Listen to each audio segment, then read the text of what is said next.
Hi, എല്ലാവർക്കും പുതിയ വീഡിയോയിലേക്ക് സ്വാഗതം. വളരെ ചെറിയ വീഡിയോ ആണ്. വീഡിയോ കണ്ടു കഴിഞ്ഞിട്ടുണ്ടെങ്കിൽ ലൈക്ക് ചെയ്യാനും ഷെയർ ചെയ്യാനും സബ്സ്ക്രൈബ് ചെയ്യാനും മറക്കരുതേ.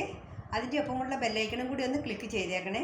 എങ്കിൽ മാത്രമേ എൻ്റെ ന്യൂ വീഡിയോയുടെ നോട്ടിഫിക്കേഷൻ നിങ്ങൾക്ക് ഞാൻ അപ്ലോഡ് ചെയ്യുമ്പോൾ തന്നെ കിട്ടുകയുള്ളൂ. അപ്പോൾ നമുക്ക് വീഡിയോയിലേക്ക് കടക്കാം. ഹലോ ഹായ്, ഇന്ന് നമ്മൾ കടുകിൻ്റെ ഇല കൊണ്ടുള്ള വളരെ ആരോഗ്യപ്രദമായ ഒരു കറിയാണ് തയ്യാറാക്കുന്നത്. കടുകിൻ്റെ ഇലയുടെ കൂടത്തിക്കിടെ അല്പം ഉലുവയുടെ ഇലയുണ്ട്, അതുപോലെ തന്നെ ഉള്ളിയുടെ ഇലയും ഒക്കെയുണ്ട്. അപ്പോൾ കടുകിൻ്റെ ഇല എന്ന് പറയുന്നത് നമുക്ക് ശരീരവേദനയ്ക്കും ആരോഗ്യത്തിനും ഒക്കെ വളരെ ഉത്തമമായ ഒന്നാണ്. അത് നമ്മൾ പനീർ ചേർത്തുണ്ടാക്കുമ്പോൾ കുട്ടികൾക്കും മുതിർന്നവർക്കും ഒക്കെ വളരെയധികം ഇഷ്ടപ്പെടുന്നതായ ഒന്നാണ്. ചപ്പാത്തിയുടെ കൂടെയും അതുപോലെ തന്നെ ചോറിൻ്റെ കൂടെയും വളരെ നല്ലതാണിത്. അപ്പോൾ ഇത് നന്നായി ഒന്ന് ക്ലീൻ ചെയ്തെടുത്തിട്ടുണ്ട്. അപ്പോൾ ചെറിയൊരു മസാലകൾ ഇതിൻ്റെ കൂടെ ചേർത്ത് കൊടുക്കാം. 2 ക്ലോവ് ആണ് ചേർത്ത് കൊടുത്തത്. അതിനുശേഷം ചെറിയൊരു കറുവപ്പട്ട ഇട്ട് കൊടുത്തു. പിന്നെ ഇതിലേക്ക് നമുക്ക് ഉള്ളി വേണം. അത് ഉള്ളി ചെറുതായിട്ടൊന്നും അരിയണ്ട, വലുതായിട്ട് വെന്ത് കിട്ടുമ്പോൾ നമുക്ക് അരയ്ക്കാനുള്ളതാണ്. തക്കാളിക്ക് ചേർത്ത് കൊടുത്ത് 2 വലിയ തക്കാളിക്കാണ്.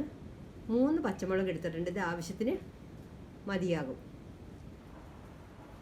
ഇതിന് ചേരുന്ന ആവശ്യത്തിന് ഉള്ള ഉപ്പും ചേർത്ത് കൊടുത്തിട്ടുണ്ട്.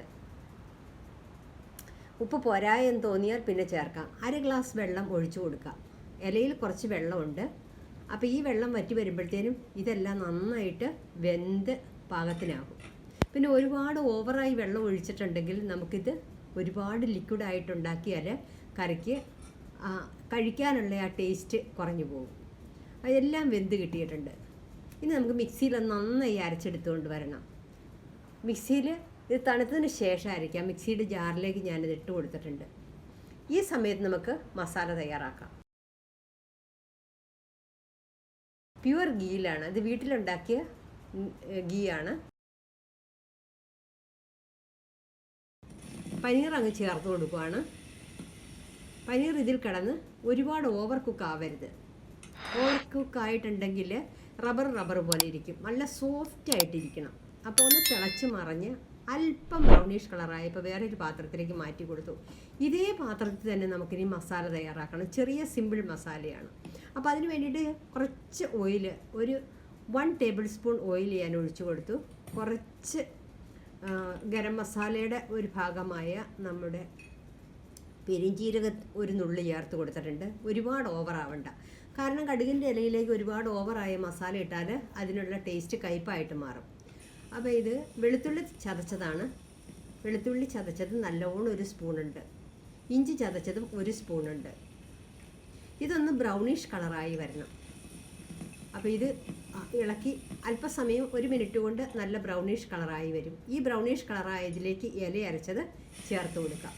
മസാല നന്നായിട്ട് ആയിട്ടുണ്ട്. അപ്പോൾ ഇതിൻ്റെ കൂട്ടത്തിലൂടെ മുളകും ഉള്ളിയും എല്ലാം വെന്ത സാധനമാണ് അരച്ചത്. ഇതിലേക്ക് നമുക്ക് പനീർ ചേർത്ത് കൊടുത്തു. പനീർ ഓവർ കുക്ക് ആവരുത്. അപ്പോൾ നമ്മുടെ ഇത് മിക്സ് ചെയ്തതിന് ശേഷം കറി റെഡി. നല്ല ചൂടോടെ നമുക്ക് ചപ്പാത്തിയുടെ കൂടെയോ ചോറിൻ്റെ കൂടെയോ കുട്ടികൾക്ക് വളരെയധികം ഇഷ്ടമാവും. ഹെൽത്തി ഫുഡാണ്. കാരണം കടുകെന്ന് പറഞ്ഞാൽ ശരീരവേദനയും അതുപോലെ തന്നെ വാതസംബന്ധമായ എല്ലാ അസുഖങ്ങൾക്കും ഒരു മെഡിസിൻ കൂടിയാണ് നമ്മുടെ ഈ കടുകല എന്ന് പറയുന്നത്.